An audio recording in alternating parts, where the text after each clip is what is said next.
our seminar series. Last week, due to unexpected holiday that we had to go online. And we are back again here at the campus with a different hall. I think it's nice as well. Today we have two topics and two guests, as usual. And we are going to talk about the matters related to evidence. First topic generally concerns the matters related to evidence in a general sense. The second one is very specific, burden of proof, right? And both are related to European Union law, not Turkish law, although it's quite important for us, as you probably know, that we generally ignore matters related to evidence, especially in Turkish administrative law. And it's a big problem in Turkish competition law, the issue of evidence. What should be the standard of proof, what kind of evidence that should be taken into account, etc., etc. So, I think today's topics are very important for us as well, and very relevant. So, let me first introduce our first speaker to you. She's from King's College. Dr. Kalintiri is a senior lecturer in competition law at Dixon Poon School of Law. That's King's College. She joined King's College London as a lecturer in competition law in October 2019, having previously been lecturer in law at City University of London and a fellow at the London School of Economics and Political Science between 2016 and 2018. She holds a PhD from Queen Mary University of London. That's your university, right? Okay. So difference. All right. Yours too. Okay. So we have 3 people from that university. Is there anyone else from that university? No. Yeah.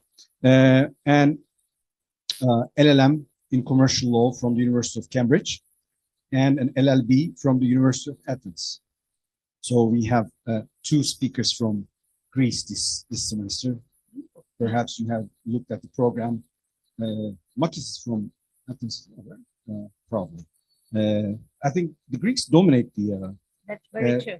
European That's very, competition very law sphere, right? They do dominate. So there's this network of Greeks. Okay. She's also a fellow of the UK Higher Education Academy and has taught various institutions, including Cambridge University, the London School of Economics and Political Science, and University College London. She's a member of the editorial board of the Journal of European Competition Law Practice, and she has also served as mentor of the EU Competition Law section of the Society of Legal Scholars and the Book Reviews editor of the European Competition and Regulatory Law Review. Okay, well, thank you.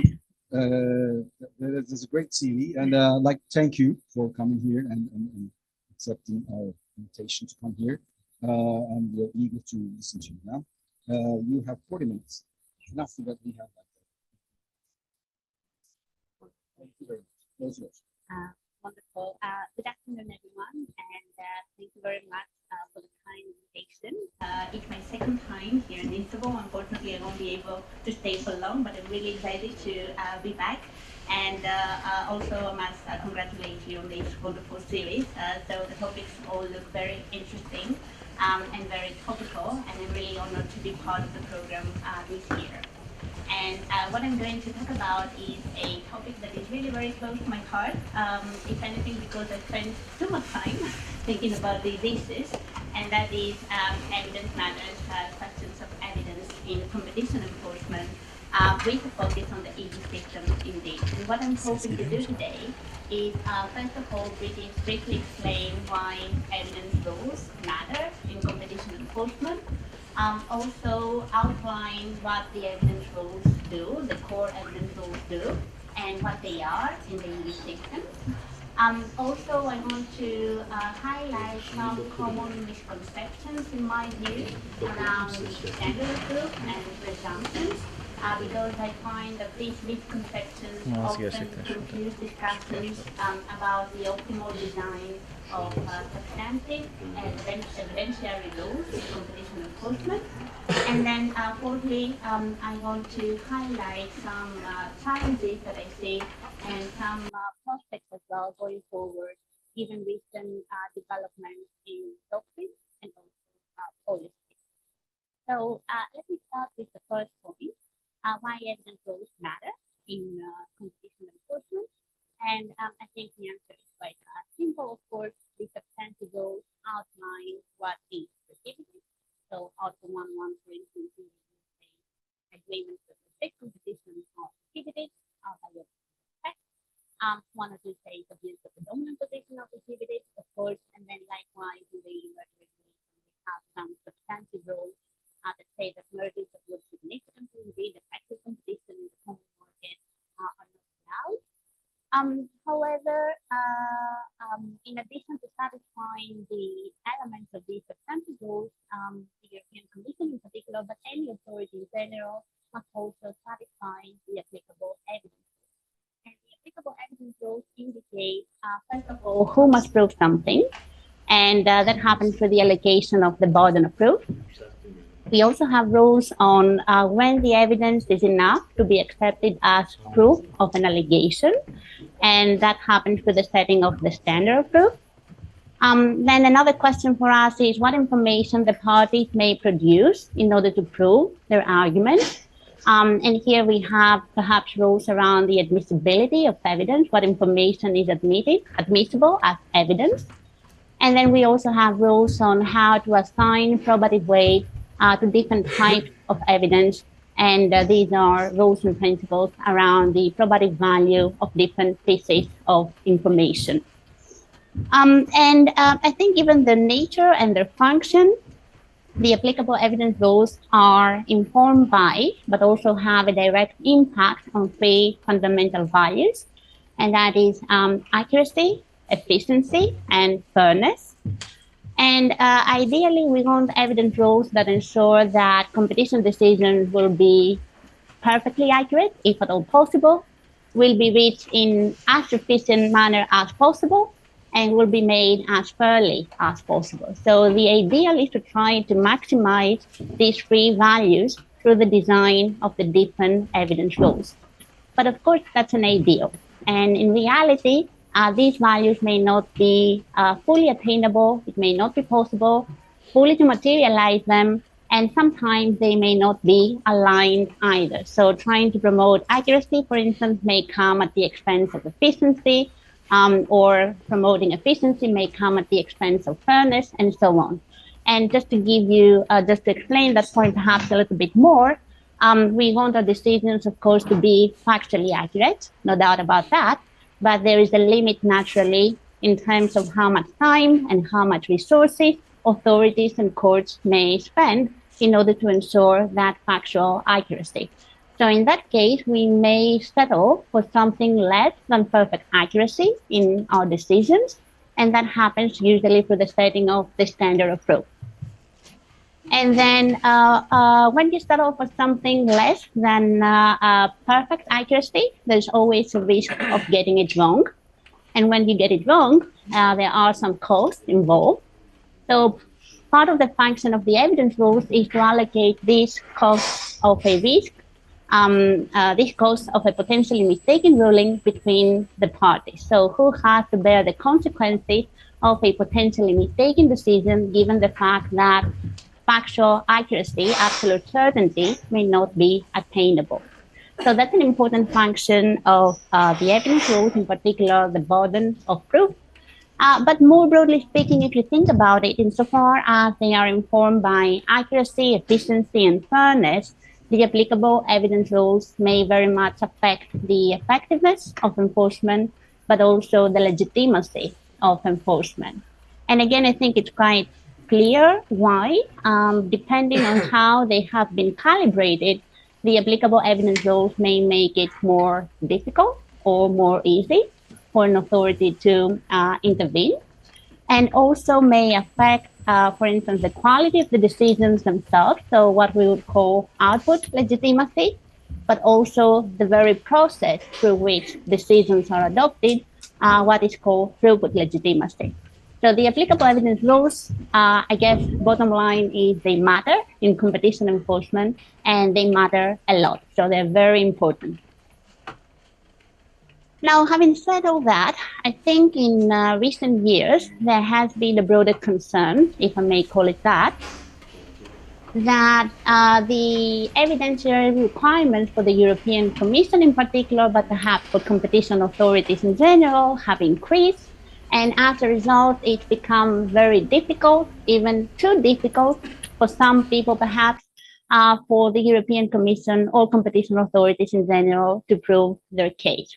So I think that's a broader concern that has been expressed in the last perhaps 10, 15 years, that it's become more difficult for authorities to establish an infringement of the competition rules, and the evidentiary requirements for competition authorities have increased.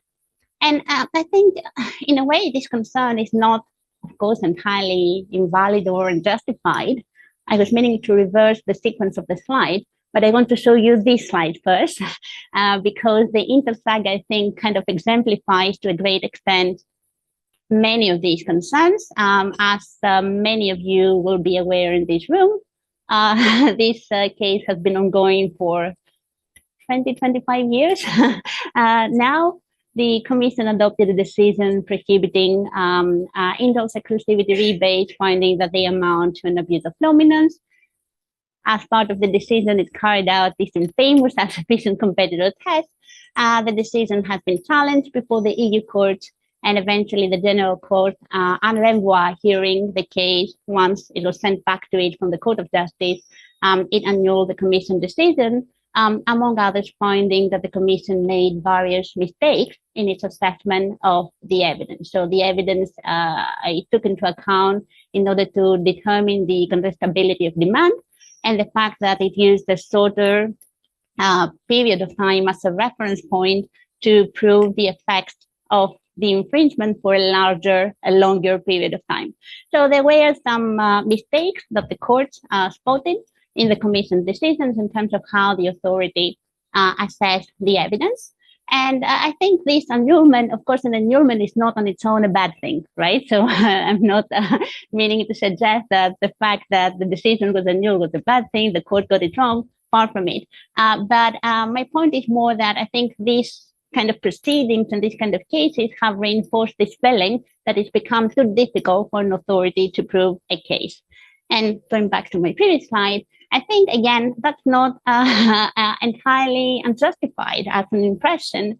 So this graph comes from research that Professor Ibanez Colomo from the LSE and I conducted a few years ago. And among the things we looked at was the length of commission decisions. And as you can see, in the last reference period, the length of commission decisions has increased significantly. We don't have the data for the most recent 7 years, but I'm pretty sure my own impression is that the trend will have continued. Definitely, I don't expect a significant decline in the length. And I think that's, again, because the Commission tries to ensure in its decision that its reasoning is very clear, very solid. It has produced the evidence that it's going to allow it to defend its conclusions, so to say, before the EU court.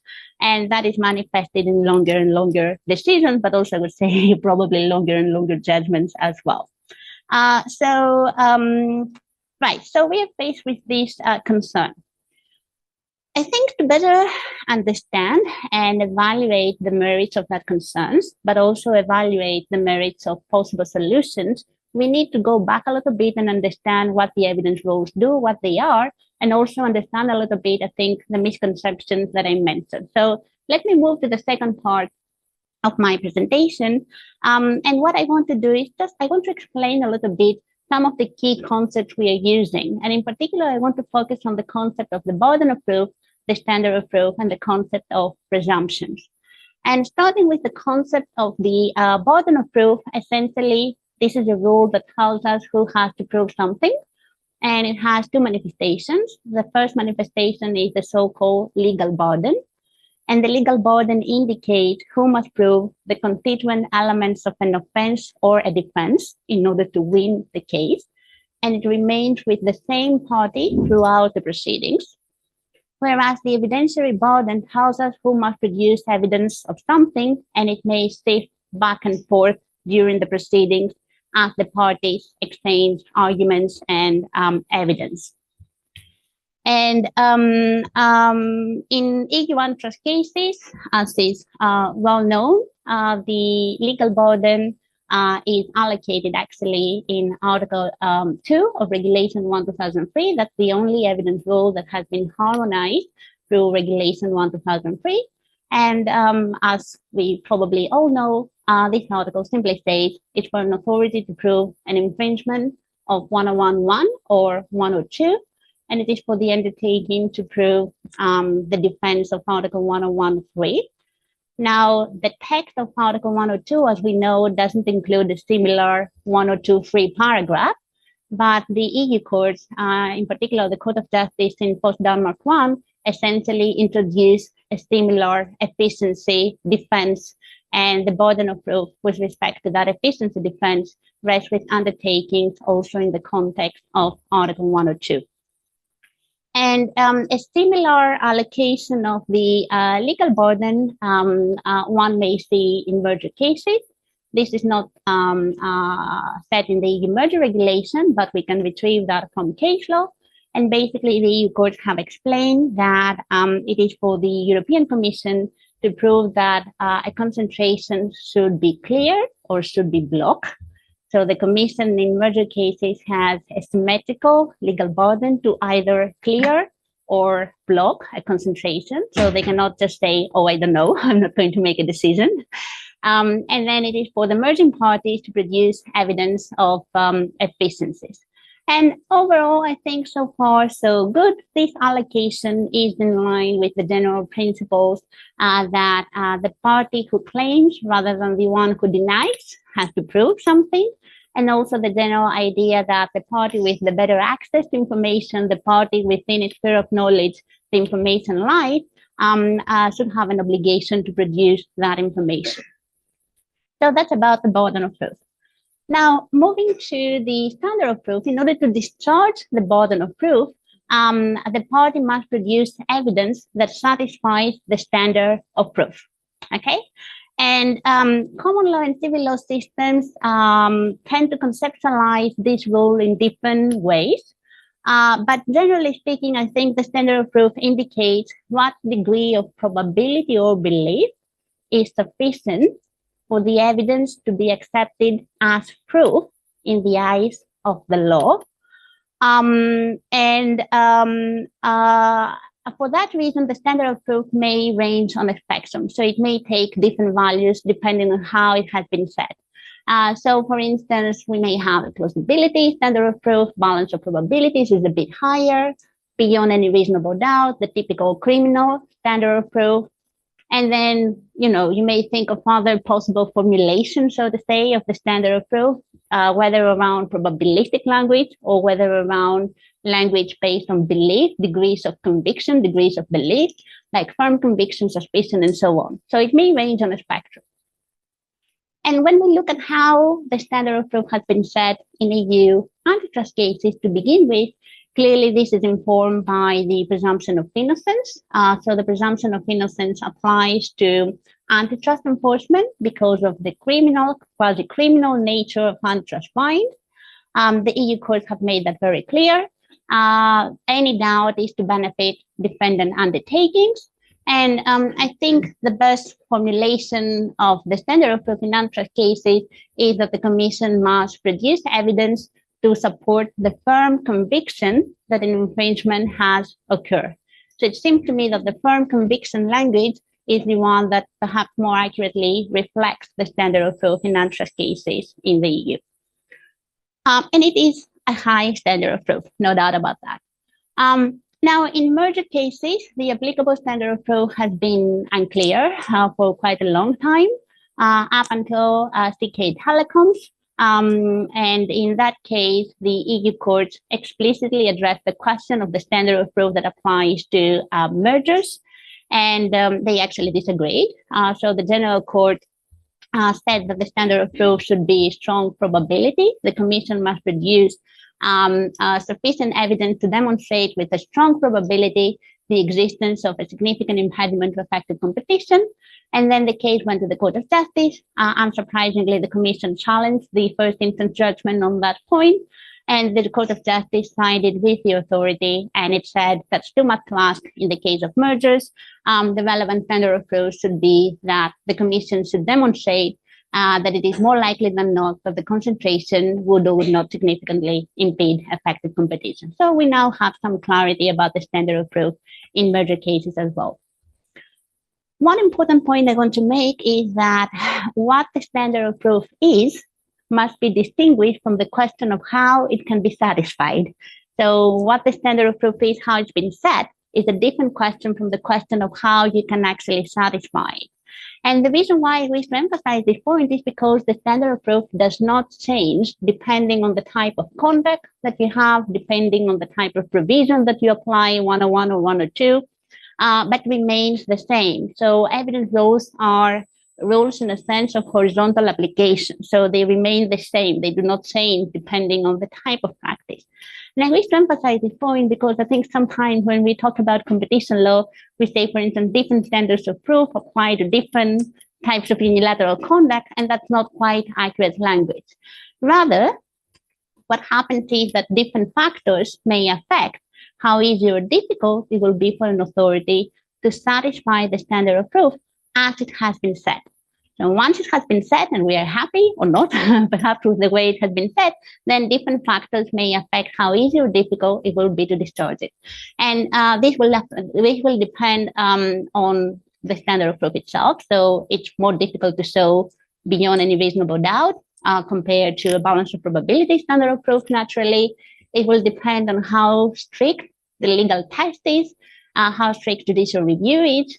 It will depend on the quality and quantity of the available evidence, and the EU courts have emphasized that this must be assessed holistically in order to determine if the standard of proof has been met or not.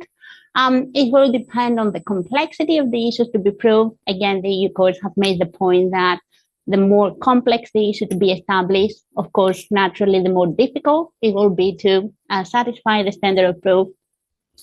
It will depend also on existing perceptions of normality, collective and individual. I wrote individual because a judge's perception of normality may very much impact the way he or she is going to decide a case. So collective and individual perceptions of normality, what is normal in a market, so to say, may also affect how easy or difficult it will be to satisfy the standard of proof. And here, previous experience and rules of thumb may play a role. And also presumptions. The existence of presumptions may affect how easy or difficult the discharge of the standard of proof is going to be. And this brings me to this third concept that I want to discuss. It's a very popular concept nowadays in competition discussions, not least because of the Commission's initiative to adopt guidelines on Article 102. And the next speaker is going to discuss the draft guidelines and all the evidence questions that come up.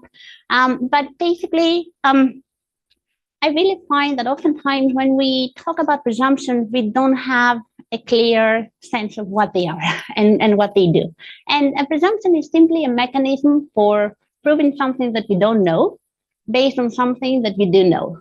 So for instance, a fact B that you don't have evidence about is deemed to be established upon proof of another fact A that you have demonstrated to the standard of proof.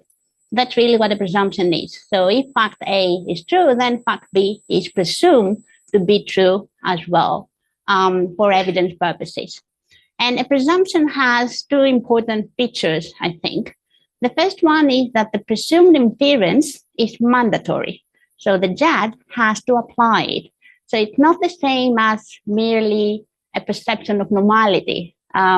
Because with perceptions of normality, this allows us to, and I'll come back to that point later perhaps, but these kind of allow us to make sense of the evidence. So what we expect to be true, what we expect to be accurate, this colors in a way the way we read the evidence, the way we assess the evidence. And these inferences may or may not be drawn depending on the circumstances, depending on the judge and so on. But with presumptions, the inference is mandatory. So the judge has to draw the inference. And the other criterion that I think is important is that presumptions are rebuttable. So they shift the burden of proof on the other party against whom the presumption operates. And then that other party may come forward and produce evidence saying that either the basis of the presumption or the presumed fact itself are not true. So they may challenge either fact A, so to say, oh, the commission did not prove sufficiently fact A, or they may challenge the truth of fact B. So they might say, even though fact A is indeed true, in fact, here in the circumstances, fact B is not true for this and that reason. So to me, this is what a presumption is from an evidence perspective, perhaps in more technical terms. And in EU competition law, the EU courts have indeed developed different presumptions to help the Commission satisfy its standard of proof, the standard of proof, and discharge its burden of proof. For example, we have the extra presumption: if a parent company wholly owns a subsidiary, then it is presumed to exercise decisive influence over the conduct of the subsidiary. Or if undertakings have communicated with each other and have subsequently remained active in the market, then it's presumed that their market conduct has been safe, has been informed by the content of their communications. If they have attended an anti-competitive meeting, it is presumed that they subscribe to what was discussed and they intend to comply with it. If there is evidence, perhaps a less known one, if there's evidence of instances of anti-competitive conduct sufficiently proximate in time, then it is presumed that the conduct has continued uninterrupted in between. And then last one, perhaps more controversial, but it seems to me that if the conduct lacks any legitimate explanation, then it's presumed that it has the intrinsic capacity to harm competition. But again, people may disagree with the last one. But the point is that the EU courts have developed different presumptions in a more technical sense, so to say, to help the Commission satisfy the standard of proof and discharge its burden of proof. Okay, that brings me to the next part of my presentation, and that is misconception. So having now clarified these concepts, I just want to highlight, as I said, two common, in my view, misconceptions about the standard of proof and about presumption. And basically, I just want to explain what the standard of proof and presumptions are not. So I explain what they are, but I just want to highlight what they are not. And the first thing I want to point out is that the standard of proof has nothing to do with the required threshold of harm for a conduct to be deemed illegal. So the standard of proof, again, which is basically the rule that tells us what degree of probability or belief is sufficient for the evidence to be accepted as proof, has nothing to do with the required threshold of harm for a conduct to be deemed illegal, which tells us what degree of risk of harm we are willing to tolerate in order to prohibit a behavior. So the first part, the standard of proof, is an evidence question.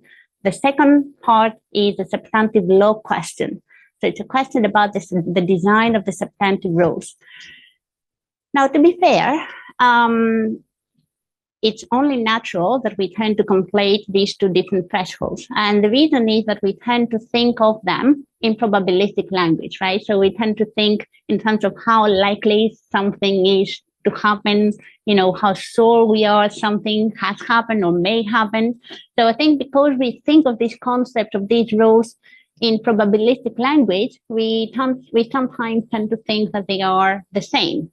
But in reality, they are not. And they may take different values. So for example, when it comes to the legal test, we may feel that, oh, actually, we need actual harm in order to intervene. Not the case, as we all know, in EU competition law.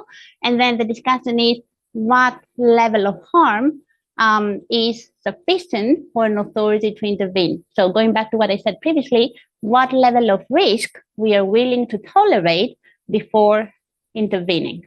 And we may say, oh, actually, we need likely harm, or we need something less than that.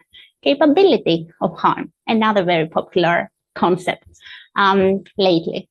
But the standard of proof, as I said, is just, again, a very different concept and rule. It has to do with the evidence and our assessment of the evidence and how confident we are in the evidence as proof of the alleged facts. To hopefully make the distinction a bit more clearly, I just want to explain that they're different because they target also different types of uncertainty in a way, and they take different primary error costs into account, and their design is informed by relevant factors too. So when we think about substantive legal tests, we are trying to minimize uncertainty about the law rather than uncertainty about the facts, which is the target when we think about evidence rules. The primary error cost we are worried about when we think about substantive legal tests is the risk of encouraging anti-competitive behavior and the risk of chilling pro-competitive behavior. So when we think about the legal tests that should apply, say, to refusal to deal, we're not thinking about fairness. We're not thinking about the undertaking freedom, right? We're thinking things, okay, is this likely to discourage anti-competitive behavior? Is this likely to encourage pro-competitive behavior and so on? These are the sort of costs and possible errors that we have in mind when we think about the substantive rules. Whereas when we think about the evidence rules, the costs that we have in mind are the costs of undue interference with the freedom and the rights of the person in question, and also the cost of ad hoc harm to society if we get it wrong. So it's different error costs that we have in mind and that we try to minimize through the design of the substantive rules and the design of the evidence rules.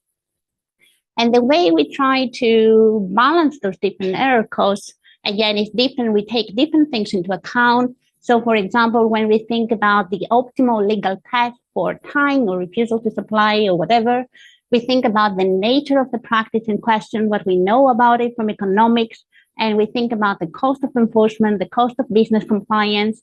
But when we think about the right standard of proof, for instance, we don't consider these issues. Rather, we think about the oppressiveness of enforcement. For instance, the fact that authorities have significant powers of investigation and finding powers in their hands, the seriousness of consequences for the person involved, the quasi-criminal nature of fines, and so on. So the point I'm trying to make is that these are different things, and sometimes we tend to conflate them. And I think that just creates lots of confusion because we end up talking past each other, really. Yes, it creates, I think, unnecessary lack of clarity.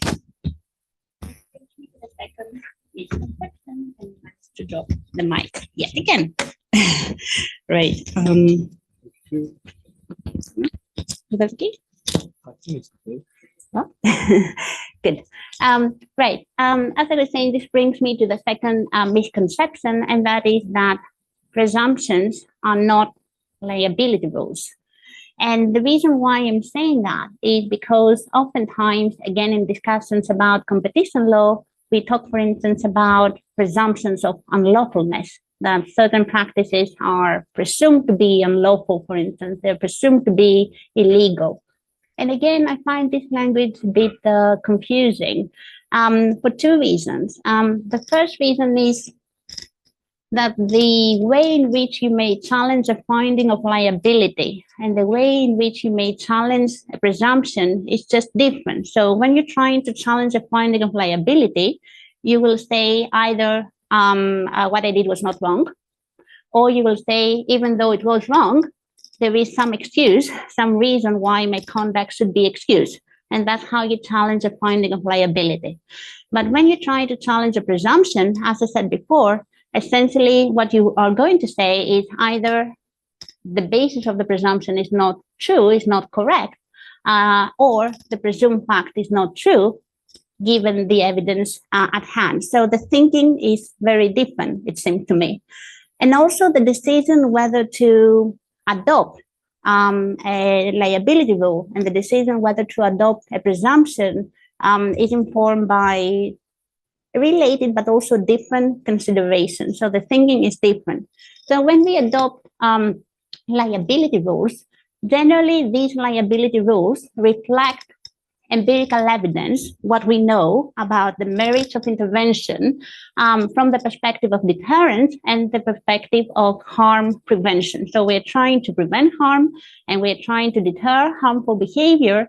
And based on what we know about a certain practice, we may end up formulating a certain liability rule.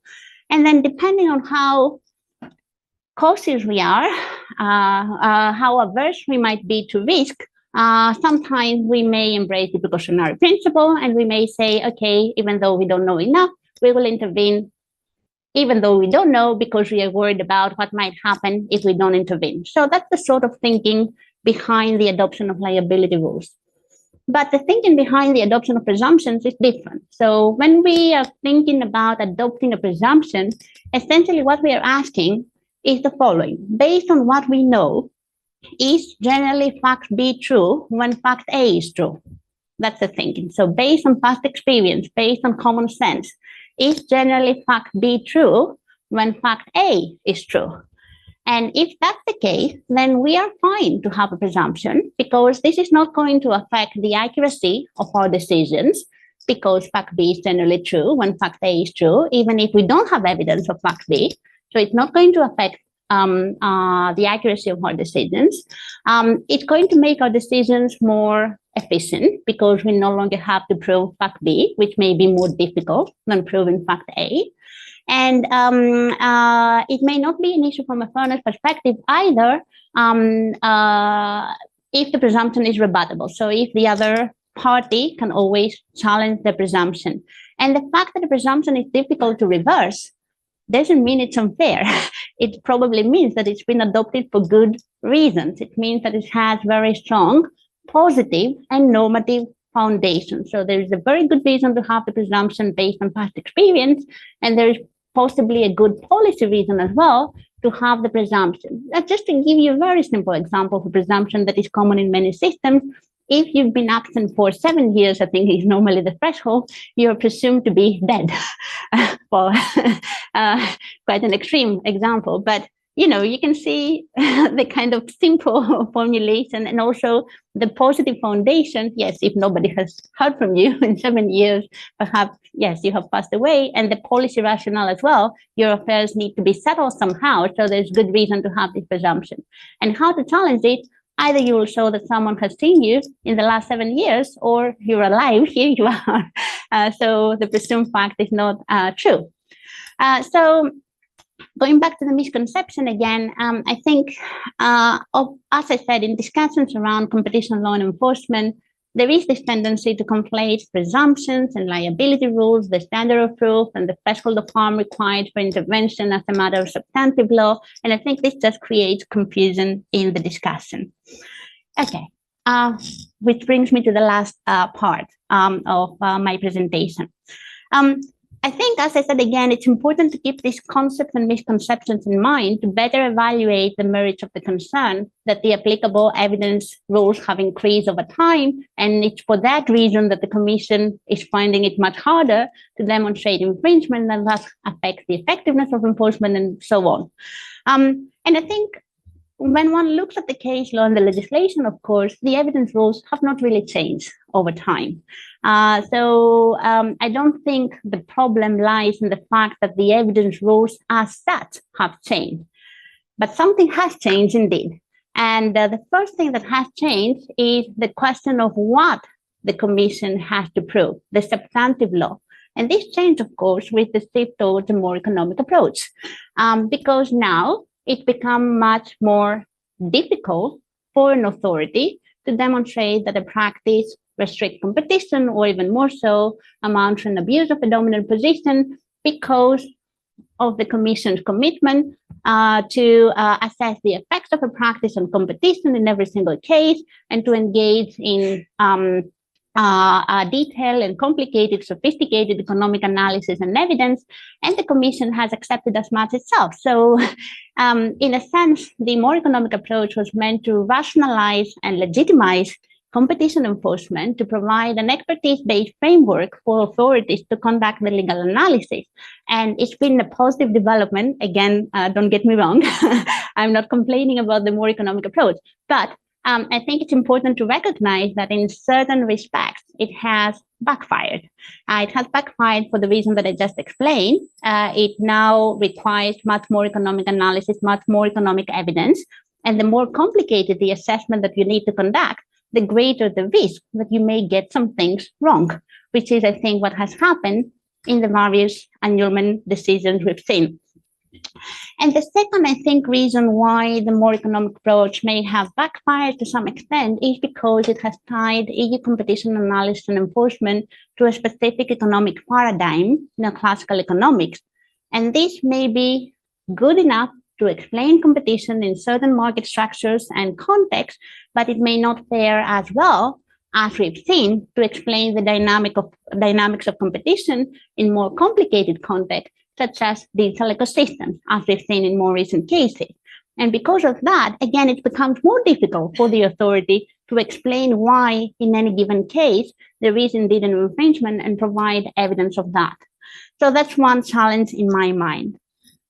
Second challenge and second thing that has changed is the intensity of judicial review. So the EU courts themselves, it seems to me, after Menarini in particular, the judgment from the European Court of Human Rights, they've become more thorough in the scrutiny of Commission decisions. And again, that's not a bad thing. That's actually a good thing. It ensures that enforcement is accurate and correct and legitimate after all. But from an evidence perspective, it makes it more difficult for the authority to prove its case, because even though in principle the Commission has a margin of appreciation with respect to complex economic assessments, and those assessments are subject to a manifest error of assessment test, in practice, the EU courts have said, we're going to look at the evidence, whether it's factually accurate, reliable, consistent, whether it contains all the information that is needed to reach that conclusion, and whether it is capable of substantiating the conclusion. So the courts do conduct a thorough review of the evidence, and that, I think, contributes to this general idea that it's become more difficult for an authority to prove an infringement. And the last challenge is not really a challenge, but I think an observation that we sometimes, at least to me, it's important. I think it's important to keep in mind that antitrust law as a tool for dealing with problems has certain limitations. It's not a tool for everything. I think it operates under certain assumptions. And one of these assumptions is that we have a good enough understanding of what the problem is, why a certain conduct may harm competition, and what the right solution might be. But these assumptions may not be valid when you have dynamic context, when you don't know enough yet, when there is disagreement, for instance, about the impact of different behaviors on competition. I think this again makes it more difficult for an authority to intervene. Okay, what shall we do in the interest of time? What the EU courts have done, I think, in some recent judgments, I think they've tried to lower a little bit the applicable substantive rules. So what we are seeing, or at least what I'm seeing in recent judgments, is much more of an emphasis on the capability of a conduct to harm competition rather than other higher thresholds of harm, like likely harm, probable harm, contrary to previous judgments. So we're seeing this capability to foreclose threshold of harm. What we're seeing is also perhaps a more relaxed approach towards the assessment of causality. So the court said in Google Shopping, you don't need to conduct a counterfactual, it's just one of the tools. You may rely on other evidence to show causation. And also from an evidence perspective, we have started seeing this language in judgment that the Commission is required to demonstrate a conduct capability on the basis of specific tangible points of analysis and evidence. And that sounds okay, but it also sounds to me as if it is slightly lower a requirement compared to the firm conviction language.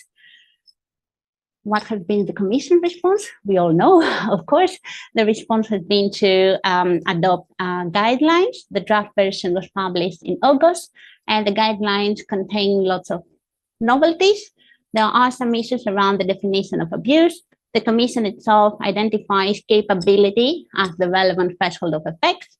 It also downplays, it seems to me, the sufficient competitor principle in the draft guidelines, but perhaps most notably, it proposes different presumptions of harm for so-called naked restrictions and also conduct that is generally recognized as having a high potential to produce exclusionary effects. And the next talk is going to be very much about these issues. So I don't want to talk too much about the draft guidelines. What I would like to say perhaps is that the use of analytical shortcuts, it seems to me, is indeed, the way to go, the way to try to mitigate some of the challenges that I mentioned. But there are different types of analytical shortcuts and different ways to use them. Presumptions is just one of them. But the particularity, I think, with presumption is that they are justified only in specific circumstances.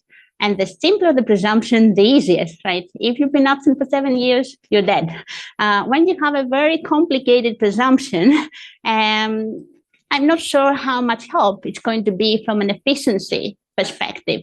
Also, I would expect every dominant firm to challenge the presumption and produce evidence that the Commission then needs to consider. So again, I'm not sure how much helpful this presumption will be to make the more economic approach more workable, which is the aim of the Commission.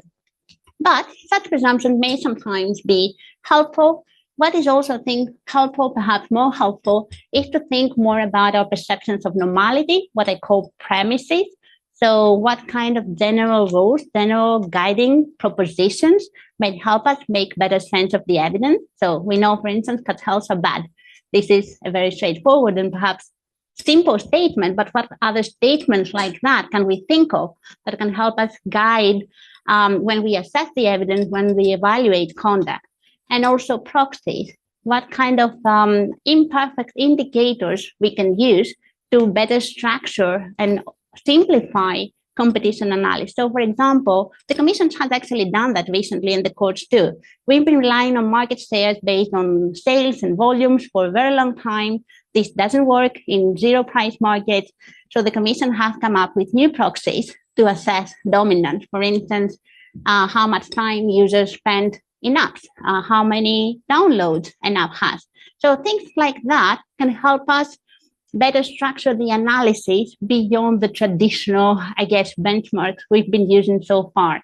And it seems to me a way forward is also to think a bit more carefully about proxies, premises, and also presumptions where relevant. So I'm going to stop here, and thank you so much for your attention.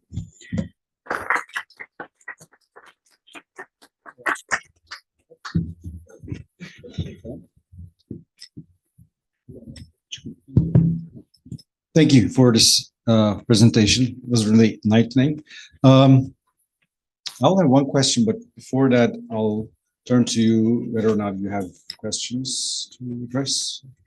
Any questions from the hall? Okay.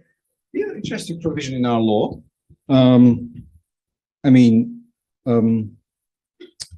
Our Article 4 is an equivalent of Article 101. Okay. So it's agreements, concerted practices, decision restricting competition. And the fourth paragraph, it says, just like that, I'm going to read now.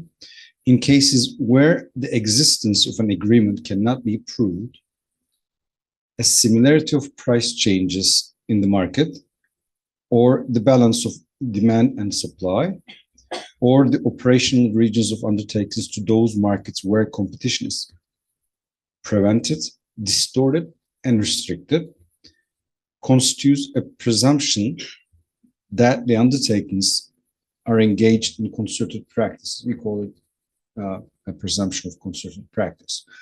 Well, you don't have a rule in European law like this one. For some reasons, the drafters have put this paragraph in the law, and it was discussed in early years of Turkish competition law practice. What do you think about this provision?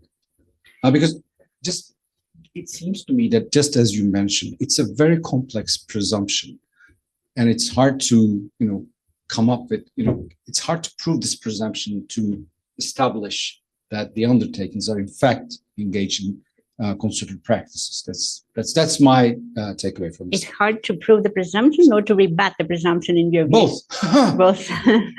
Yeah.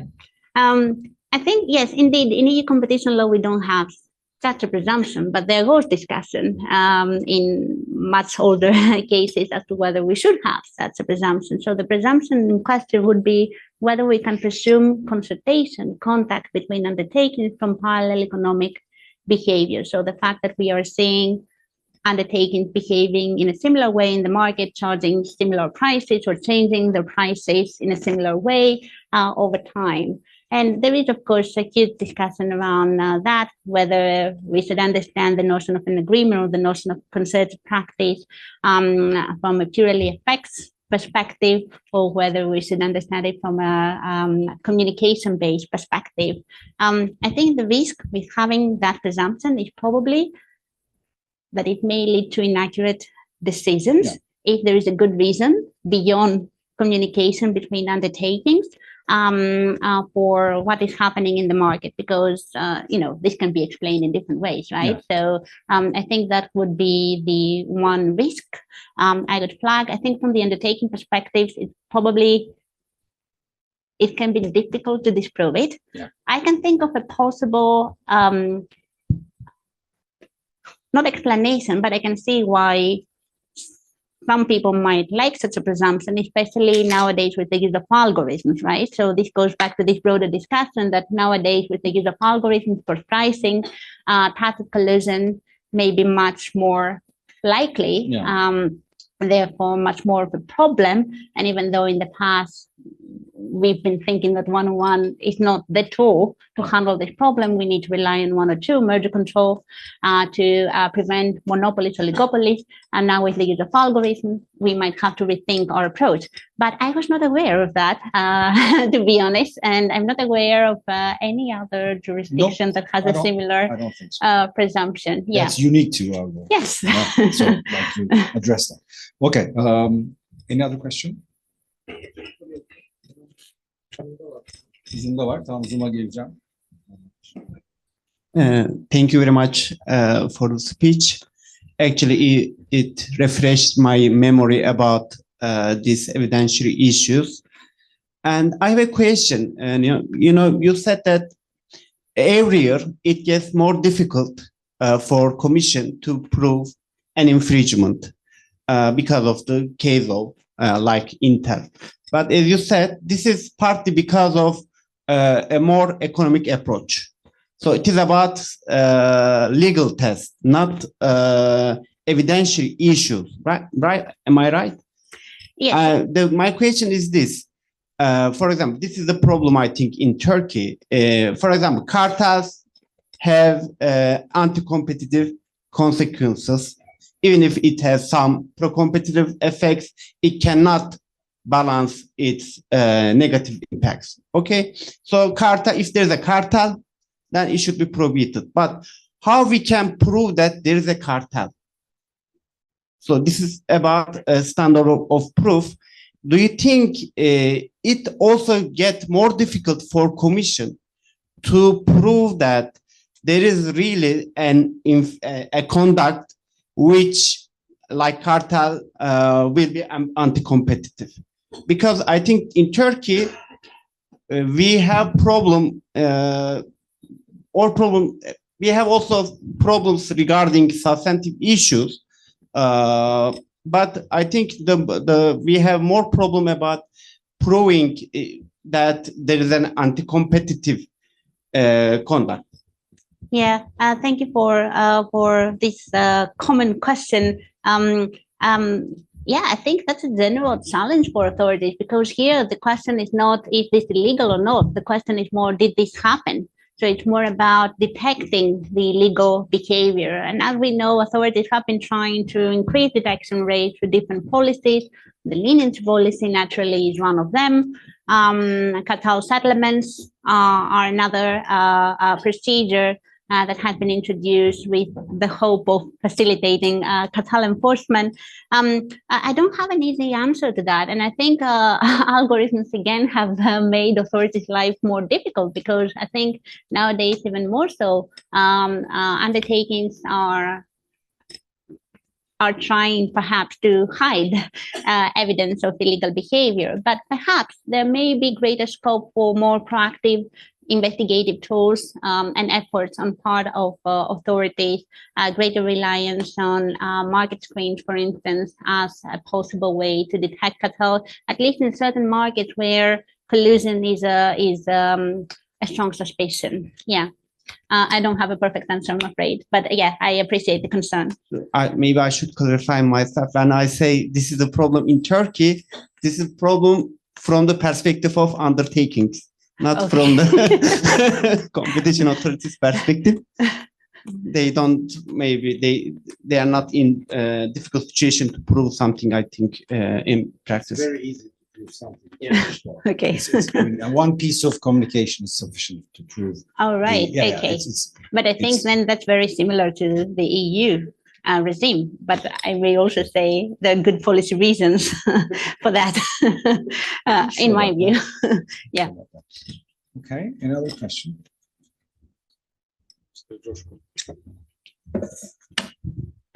Thank you for the presentation.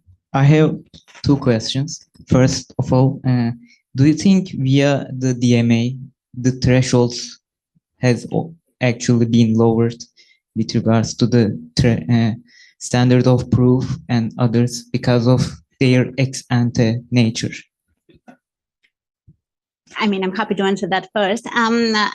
It's not that much that the thresholds have been lower, but it's just because of the design of the DMA and the nature of the DMA as an ex-ante regulatory regime. You're not faced with the same complications as with 102 enforcement, because you don't have to show dominance, you don't have to develop a theory of harm, you don't have to produce evidence of said harm.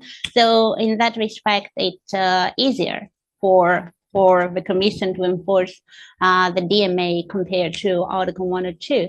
But what Because I of the find, substantive. yes, The exactly. evidentiary rules didn't change. I mean, they're the same.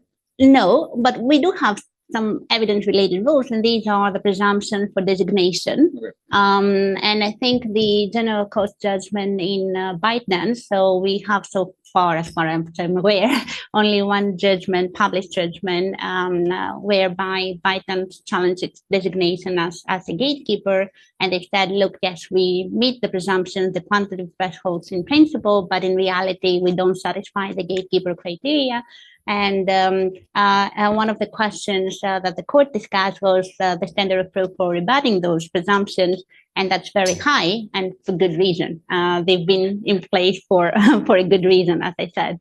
Yeah, so happy to answer the second question as well if you have time. With regards to the merger control, I find myself revisiting the Amazon's failed acquisition of iRobot, and it is my understanding that the EU Commission has de facto blocked the acquisition because it thought that Amazon may have the incentive to self-preference, even though it is both a gatekeeper and a very large online platform. So both DMA and DSA is applicable, so it cannot self-preference. So it may be a too specific question, but what is your thoughts on that transaction?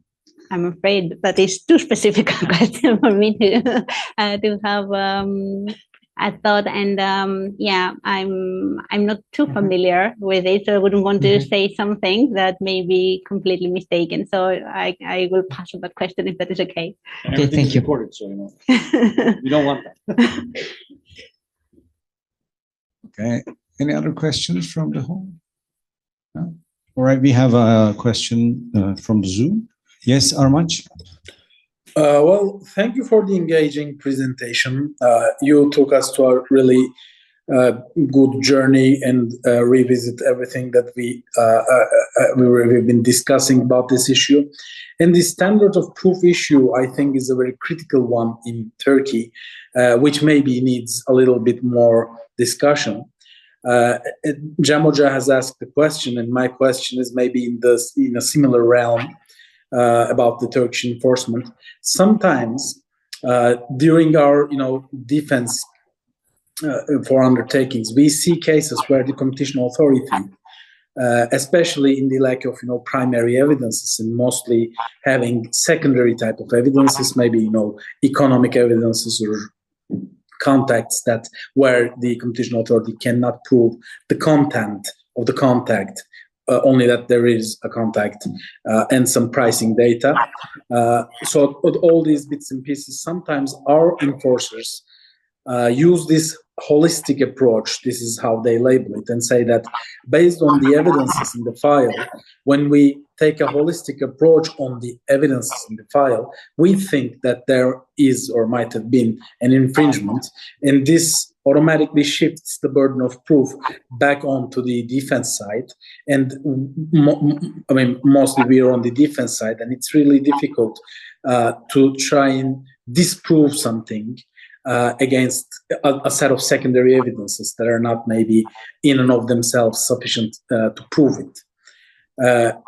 What would your thoughts be about this approach, this holistic approach? And what would be maybe some suggestions on how to refute these? To be honest, I don't see how any other approach other than a holistic approach to the assessment of evidence would make sense. And the reason why I'm saying that, if you focus too much on specific items of evidence, it's very easy to kind of miss the forest for the tree.